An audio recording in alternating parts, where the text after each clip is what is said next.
Sunny side up. Toastmaster Nathan Frick.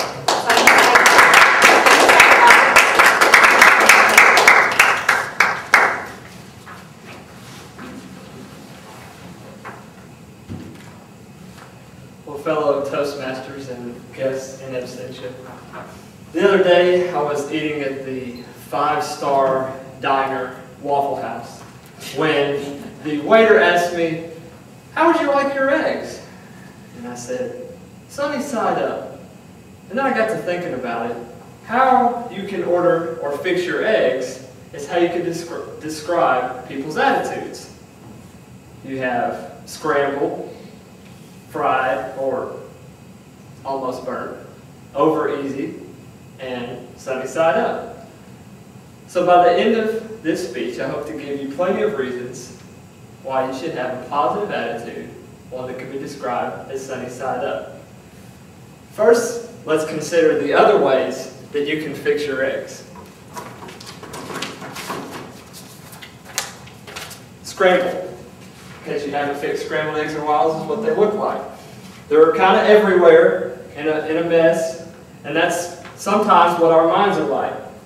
You're thinking about other things, your work, your job, errands. Your mind's just in different places. So when people ask you, "Oh, how are you doing?" You're like, "I'm fine," or "I'm good." You know, one-word answers when really that's not really necessarily the case that's going on. There's more behind the message that you have. And whether you think about it or not, depending on how you answer, if it's a negative "fine," then you might be spreading some bad feelings around. And you don't want to be the kind of person that spreads bad feelings around, because just like coughs, attitudes are contagious. And just like if you go to a restaurant and they fix scrambled eggs really well, or you go to another one and they're, okay, it can kind of vary from person to person how scrambled would be. So one day you're really good, and then maybe the next day you're not so good. Another way you could have your eggs or attitude is fried, or almost burnt. Now, I liken this to being tired, just exhausted. You're worn out all the time, just kind of maybe moping around and just don't have enough energy to do all the things you want to. The best remedy for that is sleep. Well, there's lots of reasons that sleep is good for you that could be talked about in another speech, so I won't try and address those now. But suffice it to say, being fried can keep you from sleep. But these are also, I would describe them as the glass half empty kind of people. They look at things maybe with a negative perspective. It might be a little unpleasant to be around. You might make a comment like, "Boy, that was a beautiful sunrise this morning." And their response might be, "Oh, it just means I have to go to work." Or, "These desserts are homemade. These are great. They taste wonderful. Why don't you have a bite?" "Oh, no, I can't. They'll go straight to my thighs." These are just, they find the negative in everything.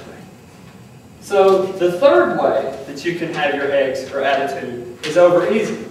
And here's a pictorial demonstration for you. And as you can see, you can kind of see the egg yolk there, but it's got a glaze of the white over it. So the sun is there, but it's just got a little bit over it to where it's not shining through the egg completely.